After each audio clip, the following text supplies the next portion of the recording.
Okay. There we go. That looks better. Yeah. Well, good afternoon. My name is Evan Weiner. My background is radio and television and newspapers and magazines, and I might pop up in this as 29 years ago. You might see me in this because of something. Anyway, it was a year that not all that much took place, believe it or not. There was a presidential election. That's my son in front of the Robert Dole headquarters in Denver, Colorado. Right. Presidential election was Al Gore and Bob Dole. And I do have a story about Jack Kemp, who ran for vice president that year. I knew Jack Kemp since 1979. I had interviewed him up in Rockland County when he was running for president. I was 23 years old at the time.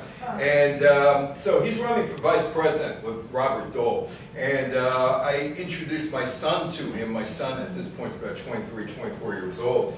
And my son said, "You ran for vice president?" He said, "Yeah, I always wanted to run for vice president. And I ran for vice president the absolute worst way. I lost." Anyway, so that's one of the stories. Osama bin Laden declares war on the United States in 1996. The Khobar Towers bombing over in Saudi Arabia. Arafat becomes the president of the Palestinians. Natenyahu becomes the prime minister in Israel. There was a bombing at the 1996 Atlanta Olympics. The Taliban. Is all this stuff, does it sound familiar? Yes. Bin Laden and Yassar Arafat and Natenyahu and the Taliban. Does that all sound like it happened yesterday? Oh, well, anyway. The Unabomber is arrested. Oh, I told you I'd pop into this talk. I sit here. Maybe I should just let him tell you about that. The Telecommunications Act destroys United States radio. And here I am at work with Don Fear. This was during the 1994-95 Major League Baseball strike over in Rybrook at the Doral. And that was my job. And behind me to the left is my friend Bruce Morton. That was our jobs. And we were kind of kicked out of our jobs because of this act. The flip phone makes its debut. And is there life on Mars besides Marvin the Martian? Well, they thought so. The first Hubble pictures of the former planet, Pluto, and the origin of Google.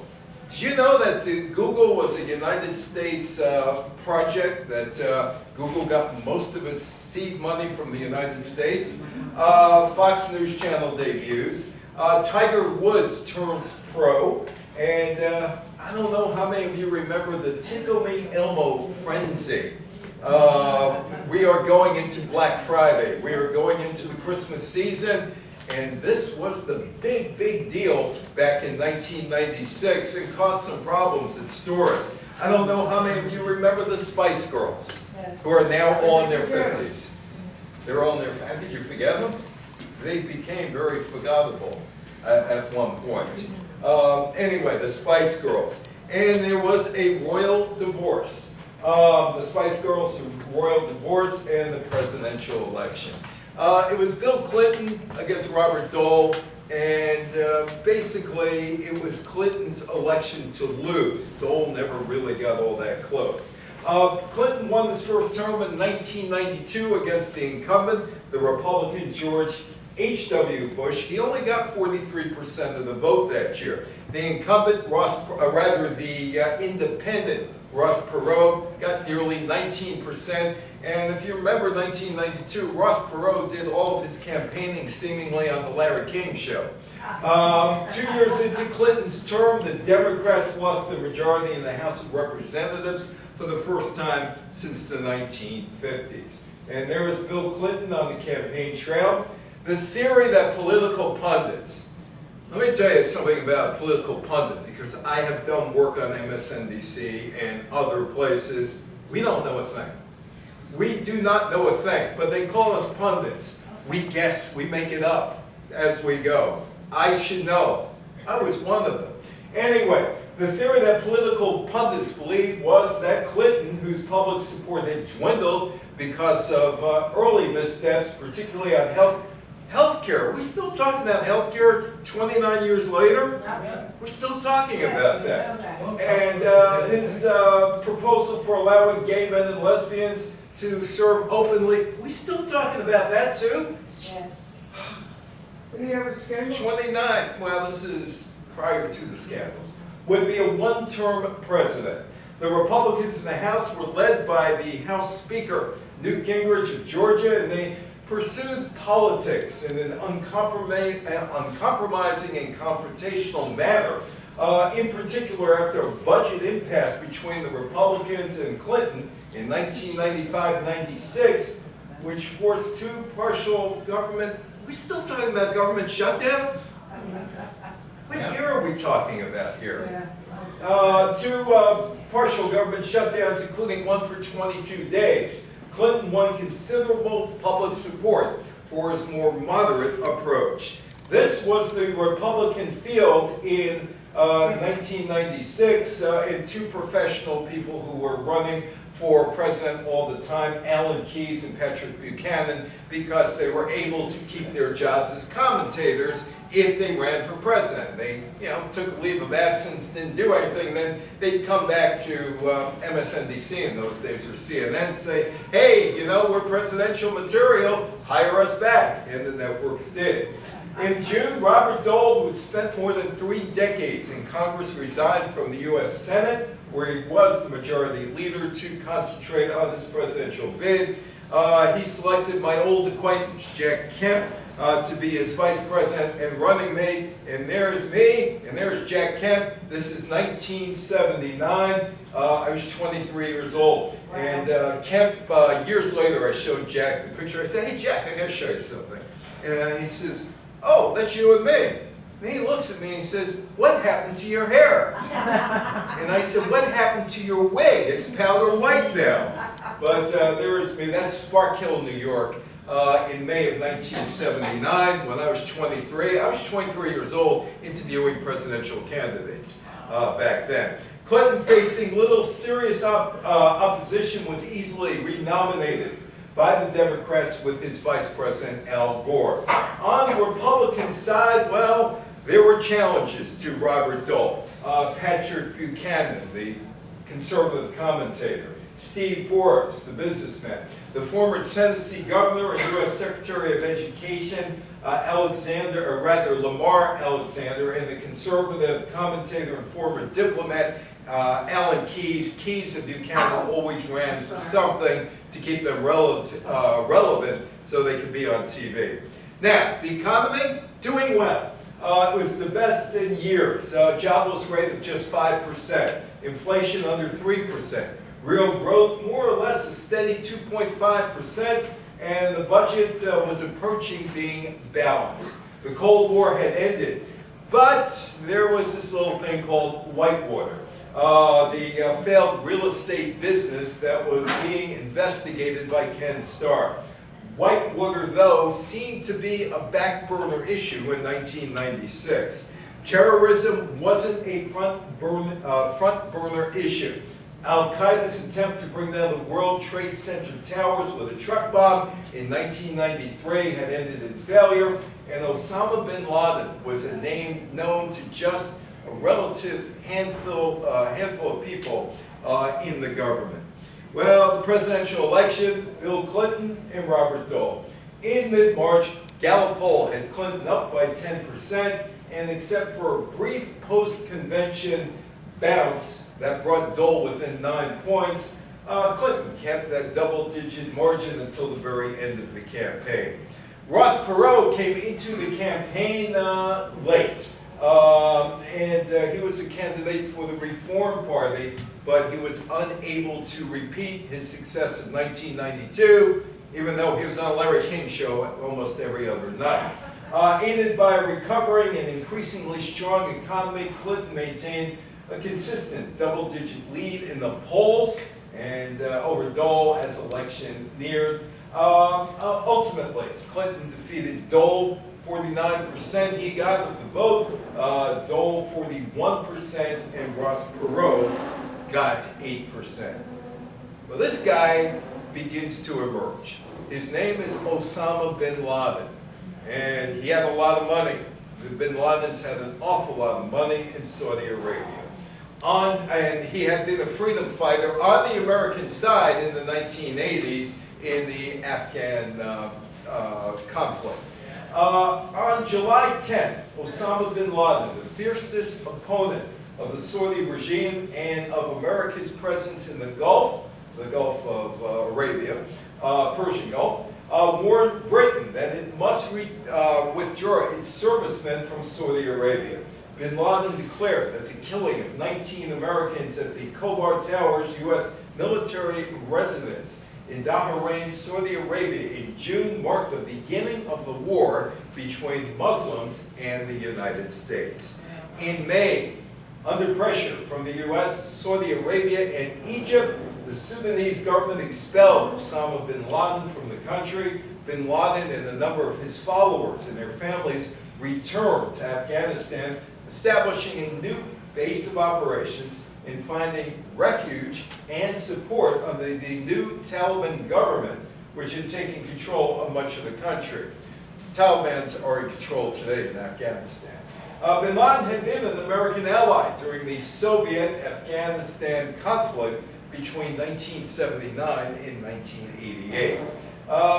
Bin Laden emerges. In 1984, the Reagan administration embraced him. Bin Laden became involved with an organization based in Peshawar, Pakistan, supporting Arab volunteers who arrived to fight Soviet forces in Afghanistan. In 1988, Bin Laden established Al-Qaeda, or the base, as a magnet for radical Muslims seeking a more fundamentalist brand of government in their home countries, enjoyed in the common hatred of the United States, Israel, and U.S. allied Muslim countries. In 1995, according to U.S. intelligence sources, Bin Laden establishes extensive training and housing operations for foreign guerrillas in northern Yemen, near the Saudi border. In February and March 1995, Ramzi Youssef, mastermind of the World Trade Center bombing, is captured in Pakistan and extradited to the United States. A search of his former residences led investigators to believe he is financially linked to bin Laden. Also, he stayed at a bin Laden-financed guest house while in Pakistan. That was Bill Clinton, and Bill Clinton is arriving at a function. In August 1995, bin Laden wrote an open letter to King Fahd of Saudi Arabia calling for a campaign of guerrilla attacks in order to drive the U.S. forces out of the kingdom. In the spring, President Clinton signed a top-secret order, I guess it wasn't so top secret because we know about it, that authorizes CIA to use any and all means to destroy bin Laden's network. In August, a secret grand jury investigation against Osama bin Laden begins in New York. That is the Khobar Towers in Saudi Arabia, and American servicemen were there. On the night of June 25th, a bomb was detonated near the Khobar Tower housing complex in Bahrain, Saudi Arabia, killing 19 airmen and injuring more than 400 U.S. and international military members and civilians. The towers house coalition forces supporting Operation Southern Watch, a no-fly zone in southern Iraq that was established after the Gulf War in 1990 and 1991. Terrorists positioned a tanker truck parked with an estimated 5,000 pounds of explosives in a parking lot just outside the complex's perimeter fence. The massive explosion left a crater 35 feet deep, 85 feet wide. The investigation would start. Meanwhile, the Taliban, it's like I'm talking today. This is 29 years ago. Has anything changed? No. Nothing seems to have changed. The Taliban take Afghanistan From 1992 to 96, the Afghanistan President Mohammed Najibullah remained in a United Nations compound, waiting for the UN to negotiate his safe passage to India. But leaders of various factions fighting for control of the country demanded that he would be handed over for trial. On September 22nd, the arrival of a Toyota pickup truck carrying fighters from a group known as the Taliban brought an abrupt end to the negotiations. The fighters entered the compound. The Taliban castrated Najibullah, dragged his bloody body behind their truck through the streets of Kabul. Then it was hung from a pole where it remained for more than a day. The Islamic Emirate of Afghanistan was proclaimed, securing recognition from Saudi Arabia, Pakistan, the United Arab Emirates, and the partially recognized Chechen Republic of Iran. A rigid, strict version of Sharia law, I've heard that too lately, Sharia law was imposed upon the population. And these are women. These are the women of the Taliban. The Taliban denied women the right to work and girls the right to go to school. Punishments and executions were carried out in public. Osama bin Laden and the Taliban began a close alliance as the Taliban provided a safe haven for bin Laden and his al-Qaeda group in Afghanistan. Meanwhile, Yassar Arafat is named the president, or elected the president, of the Palestinian National Guard. This is January 20th, and he's elected president of the Palestinian National Council. He gets 88.1% of the popular vote, and he is the first democratically elected leader of the Palestinian people in history. He was a founder of the Palestinian Liberation Organization, originally employed guerrilla warfare and terrorism against Israel in the struggle for an independent Palestinian state. However, in the late 1980s, he stunned Israel and the world when he began seeking diplomatic solutions in his quest for a Palestinian homeland. Meanwhile, this fringe guy who was basically a product of American cable TV news, Benjamin Natenyahu, who did not use his name, Benjamin Netanyahu, in the United States while he was on TV talking up support, getting United States support for Israel. He's a fringe guy who they threw on cable TV. Anyway, he wins in Israel. On May 31st, Israelis elected right-wing candidate Benjamin Netanyahu as prime minister by a razor-thin margin over the incumbent Shimon Peres, an architect of the peace agreements with the Palestinians. By the way, the political consultants for Benjamin Netanyahu were Alphonse D'Amato's consultants, the senator from New York. The final tally, I know because I was friendly with D'Amato, but that's a long story that I won't get into right now because I don't want to bore you to death. Okay. But anyway, the final tally, Netanyahu, 50.49% to Perez's 49.51%, so less than a percentage point. Although Netanyahu won the election for prime minister, Perez's Israeli Labor Party received more seats in the Knesset elections. Netanyahu had to rely on the coalition with the Orthodox, ultra-Orthodox parties, Shas and the UTA, in order to form a government. There was rejoicing among religious Jews and settlers in the West Bank in Gaza, who overwhelmingly voted for Netanyahu. But the mood was somber among supporters of the peace process.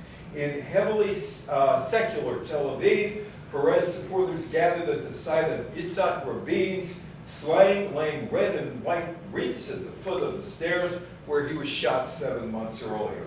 Rabin was killed on November 4th. Perez was killed on May 29th, red one side. Richard Jewell ended up suing NBC. He was an Olympic hero who somehow was turned villain by NBC and others like CNN. On July 27th, while working as a security guard during the Summer Olympics, Richard Jewell noticed a suspicious unattended backpack under a bench in the crowded Centennial Olympic Park. Anybody been to Atlanta? The Centennial Park is right in the middle of everything there. You got football stadium, you got Coca-Cola, you got all these other things that are there. He alerted the Georgia Bureau of Investigation officers and helped evacuate the immediate area before the bomb inside the backpack exploded. Jewell and other security guards began clearing the immediate area so that the bomb squad could investigate the suspicious package. The bomb exploded 13 minutes later, killing one person, later identified as Alice Hawthorne, injuring 100 others. And this is what the scene looked like in Atlanta by Centennial Park. Within 3 days, the narrative shifted dramatically when the FBI began investigating Jewell as a suspect in the bombing, based partially on a psychological profile suggesting a hero wannabe. They had nothing to go on him. Oh yeah, let's look at his profile. Hero wannabe. The FBI leaked his name to the media, which resulted in an intense trial by the media that lasted 88 days. In October, the U.S. Attorney's Office officially cleared Jewell of all suspicion. He was never arrested or charged. The case went closed, but his reputation was absolutely ruined. Unabomber is arrested, 1996, on April 3rd at his small wilderness cabin near Lincoln, Montana. Theodore John Kaczynski was arrested by FBI agents and accused of being the Unabomber, the elusive terrorist blamed for 16 mail bombs that killed 3 people and injured 23 during an 18-year period. Kaczynski's first bomb exploded at the Chicago University in 1978. In 1995, Kaczynski sent his 35,000-word manifesto, Industrial Society and Its Future, to the New York Times and the Washington Post, promising to stop the bombings if it was published. The newspapers, with the encouragement of the FBI and the Attorney General, Janet Reno, published the manifesto in September 1995. The manifesto denounced technology and the destruction of the environment. His brother David Kaczynski and his wife Linda Patrick read the published manifesto and recognized the specific language, ideas, and even misspellings as being characteristic of Ted's personal writings and letters. After months of careful deliberation, Chicago English. Yeah. After months of careful deliberation and anguish, David shared his suspicions and provided samples of his brother's writing to the FBI in February. And he's finally arrested. Based on linguistic analysis and a search warrant, federal agents descended on Kaczynski's private and primitive 10-foot by 12-foot cabin in the Montana woods. Kaczynski, who lived without electricity or indoor plumbing, was arrested without incident. A search of the cabin uncovered a wealth of evidence, including bomb-making materials, 40,000 pages of handwritten journal entries detailing his crimes and experiments, and 1 live bomb ready for mailing. Oh, there I am again. I told you, I should let that guy tell you about this instead of me. And there I am again, and I'm interviewing Harry Usher. That was 1996 during the Donald Trump-led United States Football League antitrust suit against the National Football League. Harvey Meyerson, who was Trump's attorney, ended up getting arrested eventually, charged with bilking clients, along with Dan Cooper, his assistant. I like Dan, and Harvey once treated us to lunch. But that's another story for another day. Harry was the commissioner of the United States Football League. The Telecommunications Act of 1996 was a federal law signed by President Bill Clinton on February 8th that significantly overhauled the telecommunications industry by deregulating parts of the sector to promote competition. How many of you still listen to radio? Sometimes. Well, the radio you listen to resembles nothing like it was prior to 1996. Absolutely nothing. The intention was to lower prices and improve services for customers by ending monopolies in local phone services, increasing competition, while also establishing rules for the internet, such as content regulations and limitations on liabilities for service providers. It was the first overhaul of communications in the United States in 62 years. In the media and broadcast sector, most media ownership regulations were eased, and this is the killer as far as I'm concerned, because all of a sudden, I don't have too many places to shop my wares around anymore. The cap on radio station ownership was eliminated. It used to be a 7-station rule. You could own 7 AM stations and 7 FM stations, and 5 TV stations nationally. But he was there to make sure that, well, if a Hispanic guy wanted to own a radio station and program Spanish programming, he could. If an African American wanted to own a radio station for black entertainment, he could. But all of a sudden, all of these stations were gobbled up. I'm going to give you an example in a minute. Owners can now own up to 8 radio stations in a market.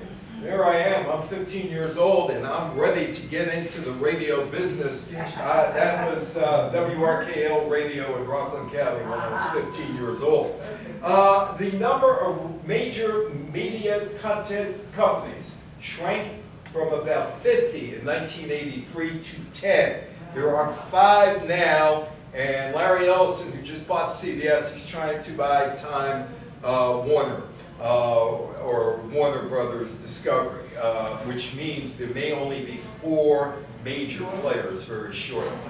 Anyway, in May, Clear Channel, which is billions of dollars in debt today, acquired 19 stations for radio equity in multiple markets, including Memphis, Oklahoma City, New Orleans, Providence, Greensboro, Columbia, South Carolina, Fort Myers, Naples, and Springfield, Massachusetts. The company began firing local talent. Tom Wilson's a friend of mine. Tom Wilson had 2 radio stations, one in Cleveland, WWWE, and one in Pittsburgh. Combined, they were worth about $7 million. Do you know where Tom lives now?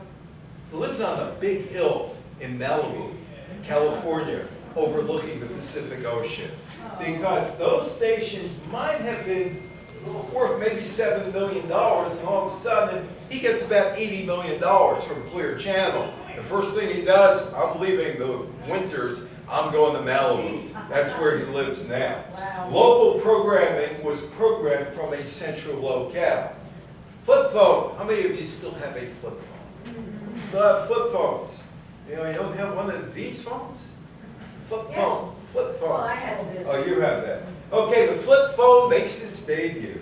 The Motorola StarTAC is considered the first flip phone. It was released on January 3rd. Its small size and lightweight, as it was less than 4 ounces, helped make it popular. It was expensive. It cost about $1,000. Today, that would be $2,060. The StarTAC was not Motorola's first attempt at a flip phone. Motorola MicroTAC was released in 1989. The phone was compact with a flip mechanism. It was 9 inches long, weighed about 12.3 ounces, and it was considered small compared to the brick phones. Cost around $3,000, which today would be $7,800. Wow. So is there life on Mars? Is there life on Mars? Well, that rock came to Earth, and scientists said, hey, looks like there could have been life on Mars. In August, NASA announced the findings of evidence suggesting past life on Mars with a Martian meteorite named ALH 84001. The evidence included organic compounds and microscopic structures resembling fossilized bacteria, leading to widespread excitement and debate. Others are skeptical.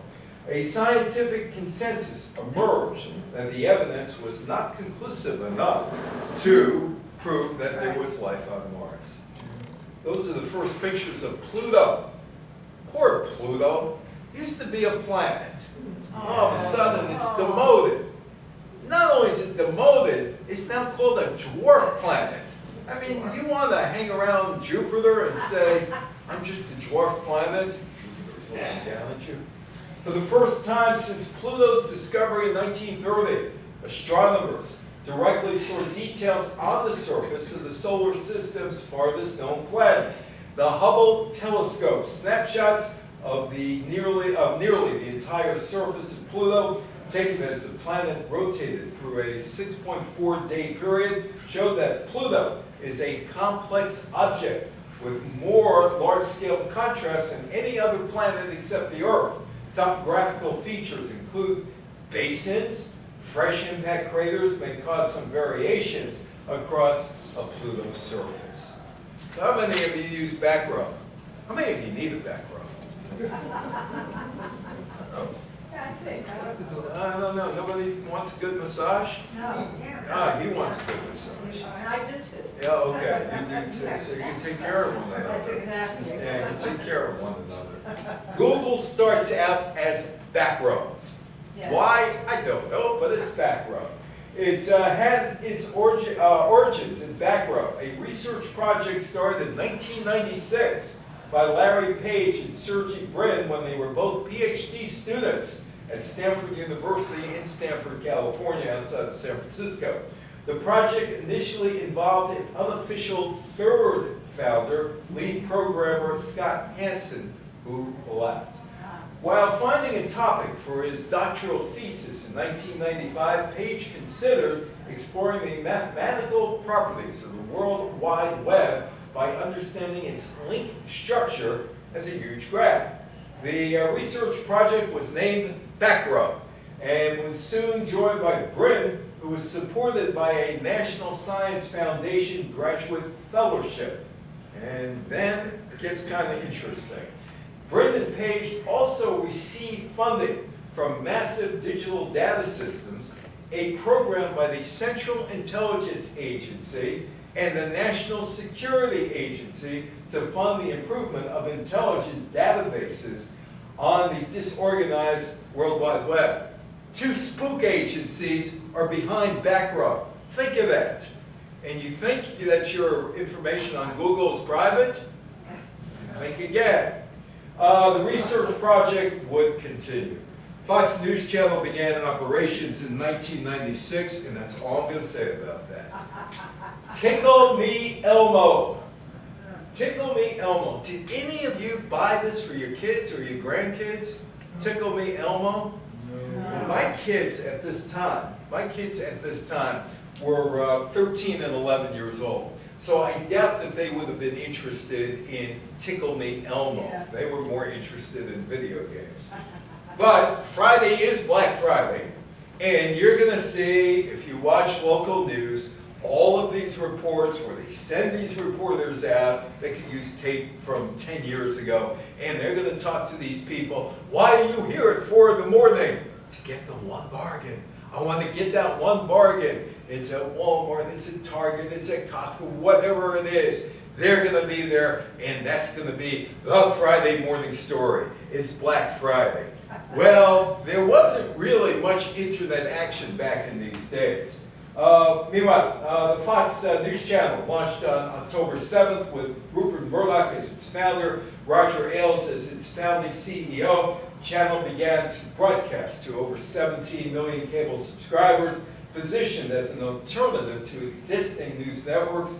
Roger Ailes, how many of you watched the Mike Douglas show? Nobody watched the Mike Douglas show? Oh, way back in the Way back in the day. Yeah. They were really good. The Mike Douglas show was really, really good. Well, there were two guys on that show. Woody Frazier, who was the nice guy, and Roger Ailes, who wore the black hat. And Roger was the enforcer, and Woody was the guy who got all the guests together. And that was a really good show, Mike Douglas show.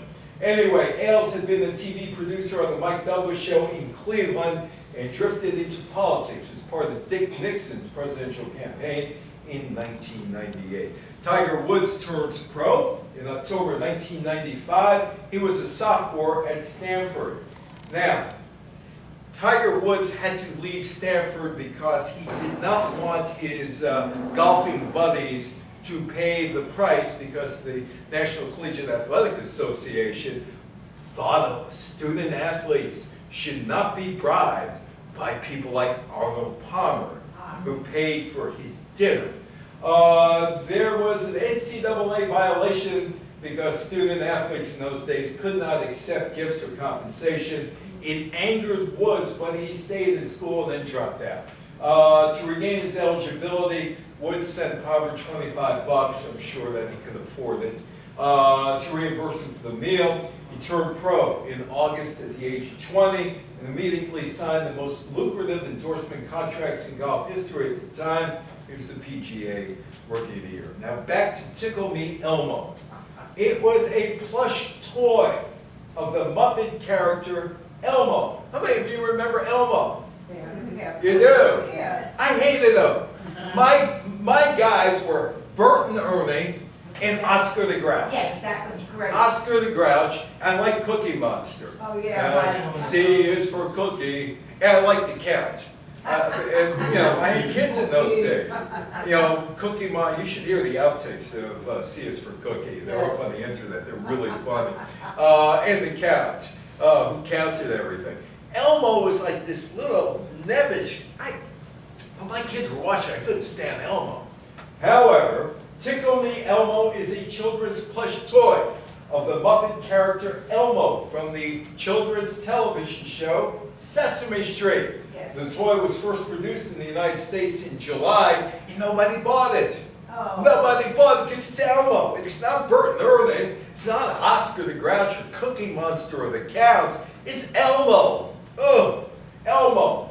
But it becomes a fad, reaching its height of popularity during the Christmas shopping season, with some instances of violence reported over the limited available supply. People reported that the toy, which retailed for around $28.99, I would never spend $28.99 for a doll. Exactly. No way, no way. But anyway, around $60 today, $60 today was resold by scalpers in newspapers and even on whatever the internet was in those days, up to $1,500, about $3,100 today. I never got the Spice Girls. I mean, I understand their appeal and all. I never got. Anybody here like the Spice Girls? No. No, you did. Why'd you like the Spice Girls? Because they look good? Sure is fine. The Spice Girls. They look good, right? They were beautiful. One of them married David Beckham. Another one became a reality star on American TV, Mel and all that. On July 8th, a song called Wannabe from 5 unknown singers in England. Victoria Adams, who's married to David Beckham today, Mel Brown, Emma Button, Melanie Chisholm, and Jerry Holloway, who had the talent there, was released. The song became big, and they became big, and their brand, the Spice Girls, household names around the world. The song is considered a symbol of female empowerment with the lyrics that celebrate female friendship over romantic relationships.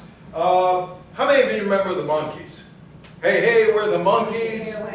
Yeah, remember the Neil Monkees? Diamond's best song. What? Neil Diamond's best Yeah, song. yeah, hey, hey, yeah. Well, he had Harry Nilsson writing. He had a whole bunch of people writing for them. Anyway, the Monkees were a manufactured group, you know, cashing in on the Beatles. Let's have 4 madcap kids do the things that Hard Day's Night did. Anyway, not a real group. Are you 18 to 23 with the ability to sing, dance? Are you streetwise, outgoing, ambitious, and dedicated? Heart Management Limited are a widely successful music industry management consortium currently forming a choreographed, singing, dancing, all-female pop act for a record recording deal. Open audition, Dance Works, 16 Walterton Street, March 4th, Friday, 4th March, 11 a.m. to 5:30 p.m. Bring sheet music or backing cassette. Heart Management Limited, 0276 476 676 476 526. Well, a lot of girls went down there, and the group was formed when Holloway, Brown, Chisholm, Button, and Adams responded to a 1993 advertisement in the Trade magazine for a manufactured female pop group. The 5 who had backgrounds in dance and acting were chosen from hundreds of women who auditioned. An article in England's Top of the Pops magazine anointed the women ginger, sporty, posh, scary, and baby. And the names were embraced by the band, its fans, and media. The first Spice Girl album sold, which was called Spice, sold 19 million copies worldwide.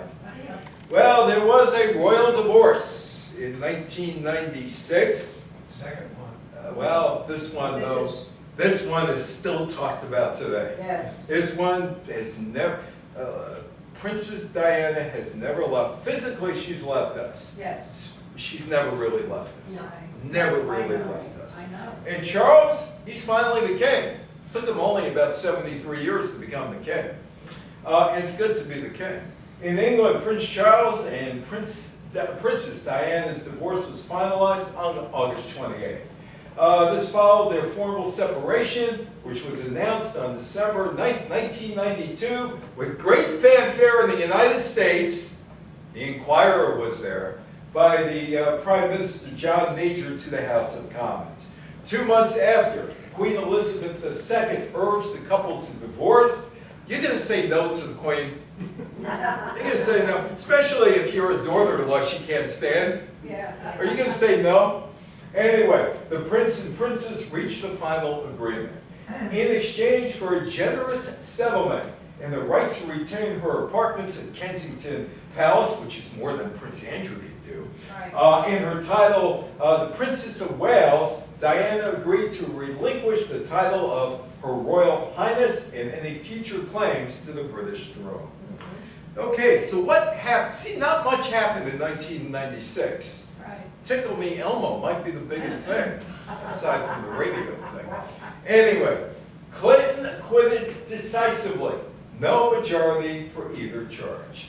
Well, Bill Clinton wins the 1996 election, but is under investigation.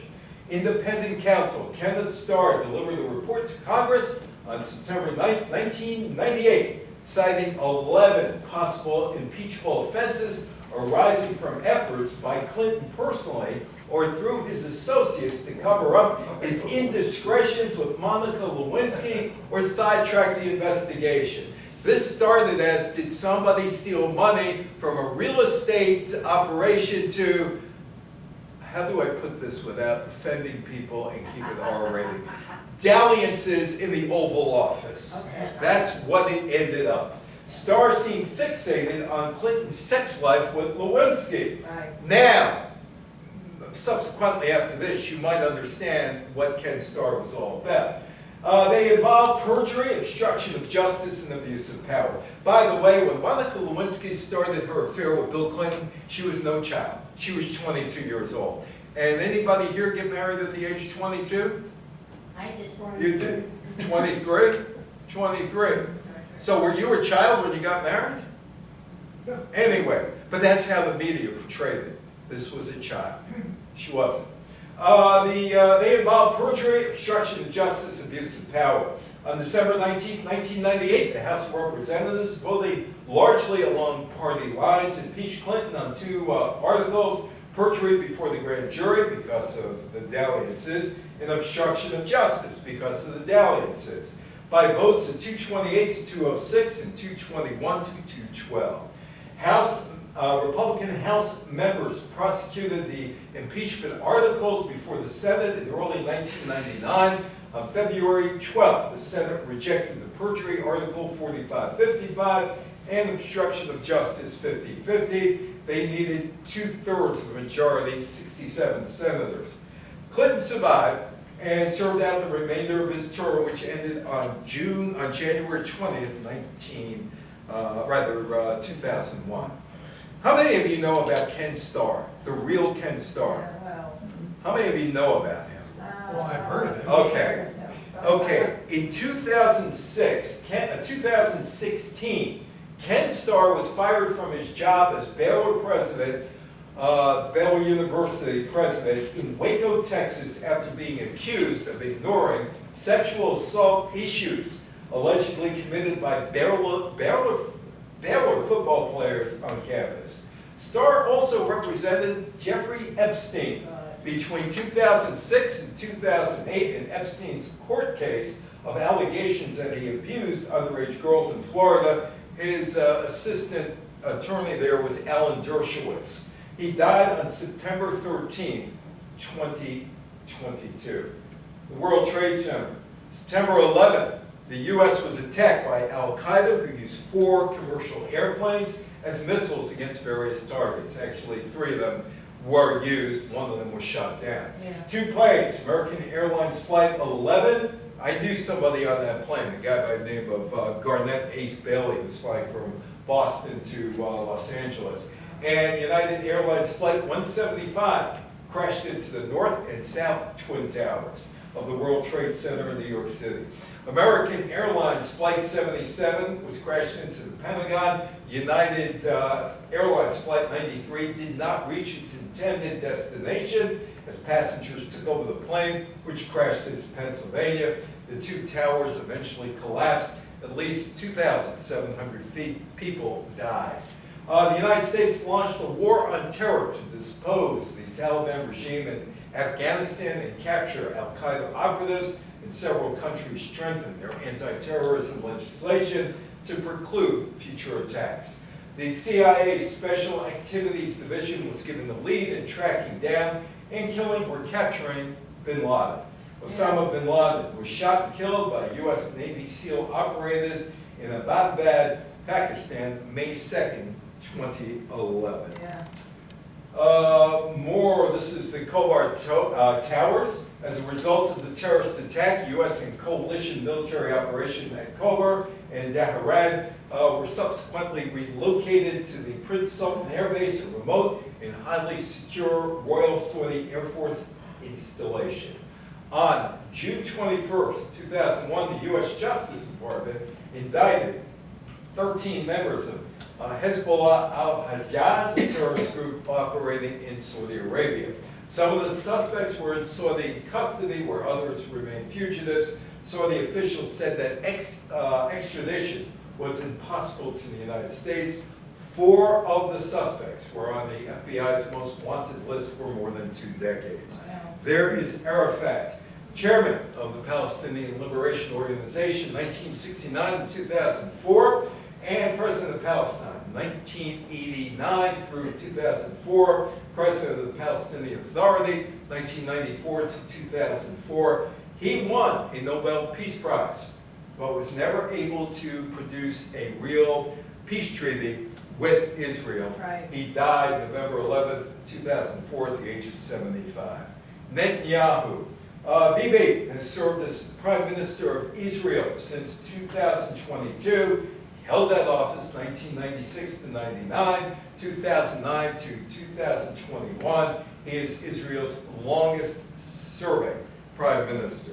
The next one is the Gaza War, which started October 7th, 2022. This is the game changer in the Middle East. In November 1995, Israeli Prime Minister Yitzhak Rabin was assassinated by Yigal Amir, an Israeli who opposed the Oslo Accords on religious grounds. Rabin's murder was followed by a string of terrorist attacks by Hamas, which undermined support for the Labour Party in Israel's May 1996 elections, the election reflecting the growing concerns of the Israeli public over national security, brought power to Netanyahu, who was an outspoken critic of the Oslo Accords. The war with the Palestinians, Gaza, started October 7th, 2023, and Israel was involved this year in the war with Iran, starting on June 12th. That lasted 12 days. The Olympics, that is what is left of the Atlanta Olympics. Yeah. Basically, gadgets are here and there, trinkets here and there.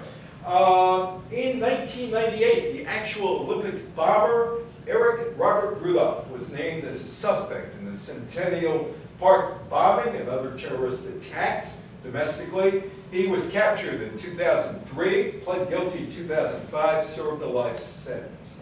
Now, Richard Jewell filed libel suits against NBC News, the Atlanta Journal-Constitution, which, by the way, is about ready to go out of business. It's going to be an online news service only.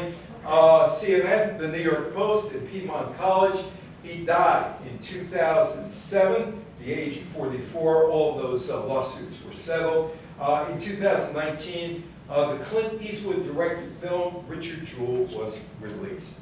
The end of the Unabomber. On January 22nd, 1998, Ted Kaczynski pleaded guilty to all charges, accepting life imprisonment without the possibility of parole. He later tried to withdraw this plea, claiming that the judge had coerced him, but Judge Garland Ellis Burrell Jr. denied his request, and the United States Court of Appeals for the Ninth Circuit upheld that denial. At 12:23 a.m. on June 10, 2023, Kaczynski was found in a cell, unresponsive, with no pulse, after hanging himself from a handicap rail with a shoelace. He was taken to Duke University Hospital in Durham, North Carolina, and pronounced dead at 8:07 a.m. Oh, there I am again, all over the place. There I am again, asking questions. Clear Channel destroyed local radio. Clear Channel's successor, iHeartRadio, has billions of dollars in debt. AM stations have gone off the air in various markets, including WFAS in White Plains. The AM band barely clings to life, with suggestions that the band should disappear altogether. Electric vehicle car makers have dropped AM radios because of quote-unquote interference. U.S. Congress is fighting automakers. Radio stations used to be considered real estate, but not anymore. Most stations have very little value. Owners have returned licenses to the Federal Communications Commission. WRKL, where I started in 1971, is now all Polish radio. Another radio station I work for, WGRC Radio, also in Rockland County, went off the air. WNEW, how many of you listen to WNEW? Okay, I started there when I was 21 years old. That's been gone for more than 30 years, WNEW. WCBS Radio, which I did some work for, it disappeared in August of 2024, which is a real shame because you need to be informed, and they were the best at informing. I worked there very, very briefly, but it was the best all-news radio station in the country, bar none. It was the best. Ed Bradley started there. He went on 60 Minutes. Charlie Osgood was there. He went on to other things. They were really good. Cronkite did editorials for them, along with my old pal Murray Kempton and others. And it's a shame he's gone. Today's flip phone has become this and this. After Apple's Steve Jobs unveiled the first iPhone in 2007, the future of mobile phones snapped into focus. And flip phones were suddenly on borrowed time. Instead of physical keypads and tiny displays, full-screen web browsers, mobile apps, and cameras would soon take center stage, only getting better with each release. The iPhone was a camera, a GPS guide, a music player, and a calendar. Foldable smartphones and flip phones are making a revival, with high-tech flip phones on the market today. That is Mars. As of October 2025, there was potential evidence for life on Mars, but no conclusive proof. Mars has been part of many discussions that there was a possibility of life on its surface since the American astronomer Percival Lowell looked through his telescope in 1894 and thought he saw straight lines crisscrossing the planet. Despite all these spacecraft explorations, no definitive life has ever been found on the surface of Mars. Pluto. This is such a sad story. Okay, It's tell so us. sad. It is. 2006, Pluto was demoted from planet to dwarf planet by the International Astronomical Union because it failed to meet the new official definition of planet. The definition requires a celestial body to have a nearly round shape and to have cleared the neighborhood around its orbit. A criteria Pluto doesn't meet because it shares its orbital path with other icy objects in the Kuiper Belt. Poor Pluto. The New Horizons spacecraft completed the first and only flyby of Pluto in July 2015, traveling over 7,800 miles from its surface. During its flyby, it revealed that Pluto had a surprisingly complex and active world with features like a large nitrogen glacier, mountains, and layered atmosphere. Google and YouTube. Google owns YouTube. That's my page on YouTube. I have a page because I do podcasts. But that is my page on YouTube, and there I am on MSNBC. Anybody watch Steve Kornacki? The guy who's the bowling guy? Yeah. There he is with me, and Rob. Rob is now the head of Connecticut Gaming Lottery, and Mike Peshka. Anyway, so that's my page. Google was incorporated on September 4th, 1998. The Google search engine attracted a loyal following among the growing number of internet users who liked its simple design. In 2000, Google began selling advertisements associated with search keywords. In October 2006, Google bought YouTube for $1.65 billion, which would be $2.6 billion today. Fox News. Rupert Murdoch's Fox News channel is the most watched cable TV news channel in the United States. It has a loyal following, and that is all I'm going to say about it. Tiger Woods. Injuries and personal problems derailed Tiger Woods' career, but people still have interest in him. He has won 82 official PGA Tour events, 15 majors, 14-1 going into the final round of a major with at least a share of the lead. In 2019, he entered the final round of the Masters 2 strokes back. He won first come-from-behind victory. You're going to see this on Friday morning if you put on the TV. Oh, yeah. You're going to see a scene like this. People crowding to get the toy of the year. Anyway, in early 1997, Tyco released new Tickle Me toys based on other characters from Sesame Street. Okay. First, Tickle Me Ernie, Tickle Me Big Bird. I was never a Big Bird fan. I don't know why. Big Bird, never really interested in that. Then Tickle Me Cookie Monster. Despite good sales, none of these toys achieved as much fame as Tickle Me Elmo. And that has an impact on Sesame Street today. As a response to the Elmo craze, the show began pushing Elmo to a starring role more heavily. This resulted in the show dedicating the last few minutes of every possible episode to the character, beginning in 1998 with Elmo's World, with 3 other Elmo-centric segments debuting on the show since then. That continues until today. And I have 2 grandkids that live near me who are 6 and 4. You know what? They hated Elmo. They absolutely hated it. 2 girls hated Elmo. Oh, dear. Spice Girls. They didn't last very long. The group split up in 1998. They have worked over the decades somewhat together. The Spice Girls have been credited with paving the way for girl groups. Although I thought the Shirelles did that way back in the 1960s, and going back to the people who sung the Chordettes. Remember the Chordettes and Mr. Sandman? Yes, That's an all-girls group too in the 1950s. But anyway, this is today, paving the way for girl groups and female pop singers that have come after them. Unlike previous girl groups, such as the Andrews Sisters, remember them? Yeah. 1940s, that was a girl group. Whose target market was male record buyers. Spice Girls targeted a young female base, and some guys who drooled over them. There he is, the king.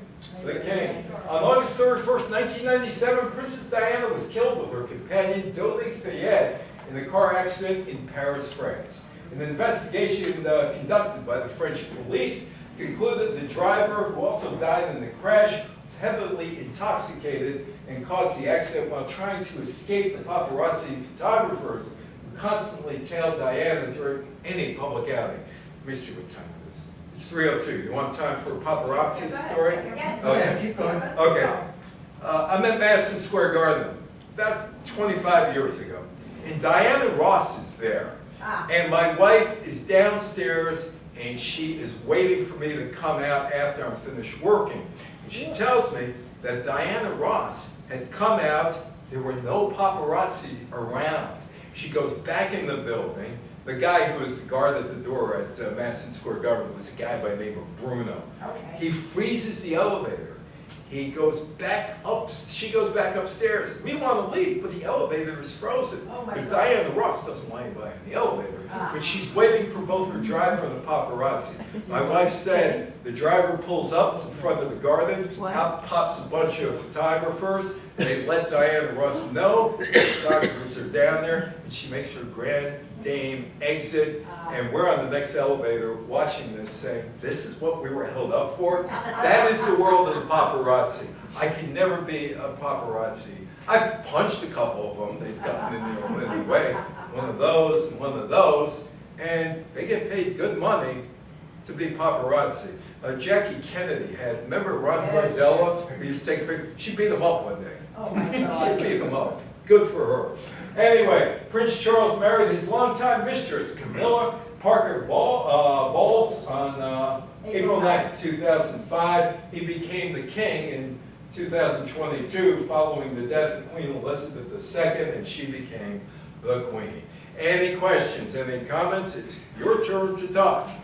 Thank you. No, thank you very much. Oh, you like that? Nobody has anything to say. Well, I don't know. So, Born in? Yeah, she was. No, she wasn't. No, she wasn't.